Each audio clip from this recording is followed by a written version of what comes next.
Hello and welcome to Let's Review. Anyone who's been following my channel for a while may well remember my review of Magical Diary. I do not. Yeah, that's because it's actually from before you even joined me. Quite a while ago, actually.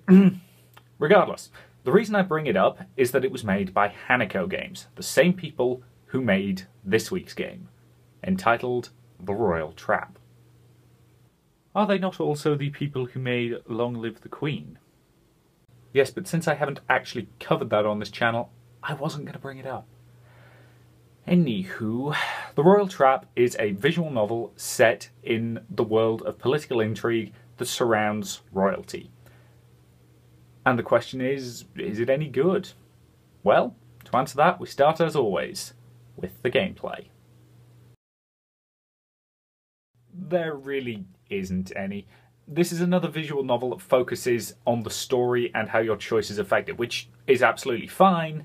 It just leads to slightly shorter reviews purely because I haven't got a lot to say in this section. In fact, what I'm doing right now is best described as shameless padding of the runtime.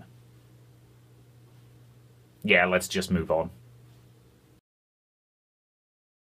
The Royal Trap follows Madeleine Vallée, the valet to Prince Oscar. Her job is to keep him out of trouble and make him look like a promising matchup to the various princesses of this world. As we enter the story, the pair are in the kingdom of Guelenor for the official presentation of the Princess Cassidy, the hope being that Oscar can impress her and potentially even marry her down the line. Of course, the second he's out of your sight, things immediately start going straight to hell. The prince and princess go missing? You are half right. Ah, just the princess then. Yup, we have a kidnapped princess. I honestly can't believe it's taken 43 episodes of this show for that particular trope to turn up.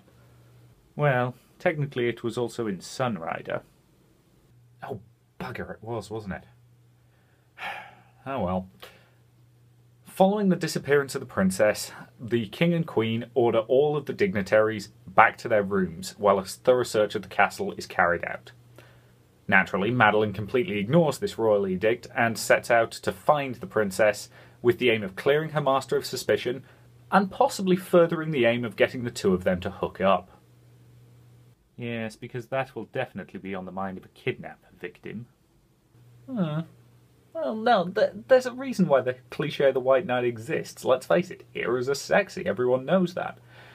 And Madeleine figures that if Oscar can get the credit for rescuing the princess, at the very least it should earn him significant brownie points with the king and queen. After all, her job is to help him impress the woman. Perhaps. Though I assume not all is as it seems. Well, of course not. This is a game about political intrigue, after all. Basically everybody there is either trying to use you or knife you in the back, and at the end of the day, you're going to have to replay this game a bunch of times in order to actually figure out what the hell is going on, because I'm certainly not going to spoil it for you. Suffice to say, absolutely nothing is as it seems. And what fun would it be if it was?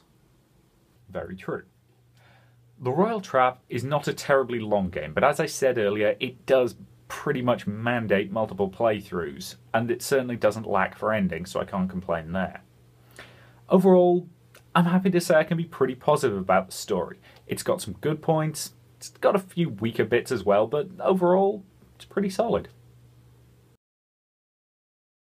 The art for this game is pretty good. It looks nice, it has its own style, but as I've said before, that kind of stereotypical anime manga style of drawing characters just does nothing for me, especially the way they draw men.